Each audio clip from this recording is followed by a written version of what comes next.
Hey guys! So, again, the book review, like I said, I'm trying to power through these, just to get caught up so I can start doing this again. But I read also, too, in the past, 5 months, 6 months, City of Lost Souls by Cassandra Clare. Now, this is book number 5 of the Mortal Instrument series. So, if you are not caught up in this series is a little bit wonky as regards to reading, but if you can figure it out, works well. So, I would highly suggest looking up the how to read these. And what I mean by that is, like, obviously I know you guys know how to read, but in regards to the structure of the novel. So you have to read City of Bones, City of Ash, and City of Glass. So those are the first 3 in the series. And then you have the Clockwork series, also known as the more Infernal Devices series, which is Clockwork Angel, Clockwork Prince, Clockwork Princess.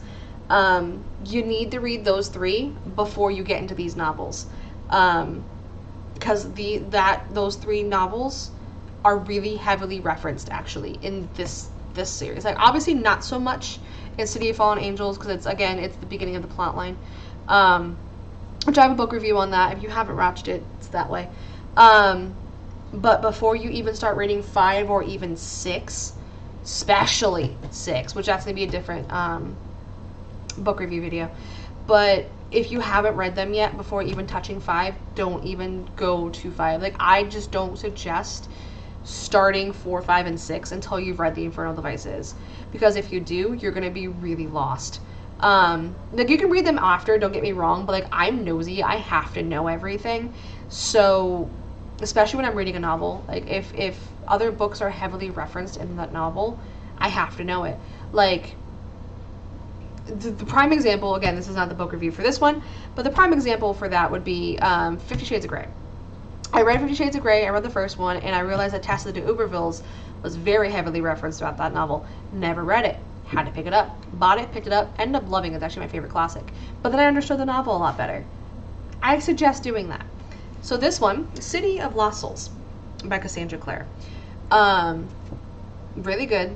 So she's very mimicky of her plot lines, and I'm not stating anything new. Like, you can find all of her book reviews and see that I'm stating the same thing. But, like, the 4th one, City of Fallen Angels, wasn't a big fan. This one starts getting a little bit better. There was more of a storyline to it. Now, actually physically reading the novel, I actually ended up going back and forth between reading and audiobook, because it was one of those, like, I had to play, like, my video games or crochet or whatever I happen to do personally, just to read this, because it was one of those, like, very slow going books, and I really just I wanted to finish it. Like, I was just determined at this point. I never leave a book unfinished, so I had to finish it. It gets better. It does. It just takes a second.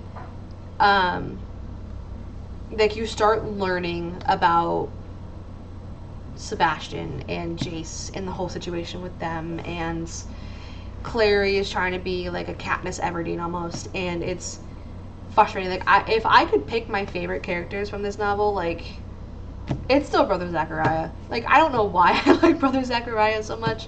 I do, actually, and if you read Infernal Devices, you'll know why. But as far as, like, the teenagers, I like Simon and Isabella. Those two are my people. As far as, like, Alex and Alex and Magnus and Clary and Jace and Sebastian and the adults, especially Clary's mom, I just, like, she is so overprotective. Like, it makes me angry. I'm like, your child is a shadow hunter. She's considered an adult at 16 to an extent. Like, let her be. But yeah, good book though. It gets better. It's like you have to power through them. Some of the novels you really do have to power through. Like, City of Fallen Angels I had to power through. Clockwork Angel I had to power through. Clockwork Prince I powered through halfway, and then it started getting really good, and then I couldn't put it down. This one is the same idea. So I got through it halfway, and then I couldn't put it down. It gets better once you get halfway through the second novel, I've learned. So the first one of the plot line anyway is slow going.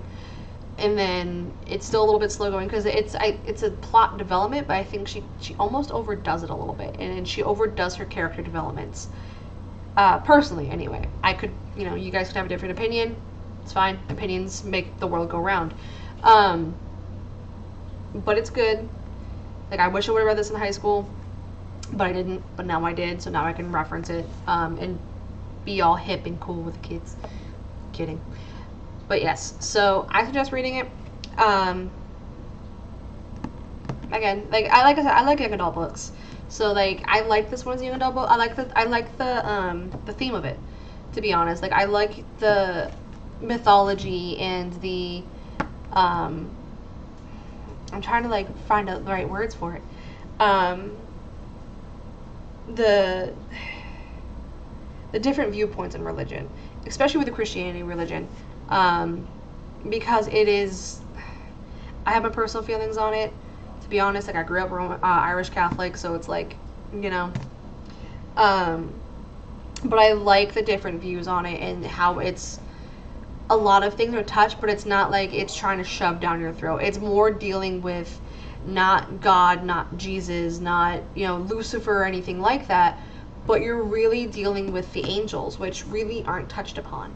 And I really like that. Like, she is true to the lore of some of the angels, so I really do appreciate that. And that's probably why I like these books so much. It's because it deals with a lot of demons, a lot of angels, and then all of that stuff. So, again, City of Lost Souls, Depth Perception is Off, by Cassandra Clare. I would rate this like a 3.5 out of 5. It's getting there. We're getting there. But yeah.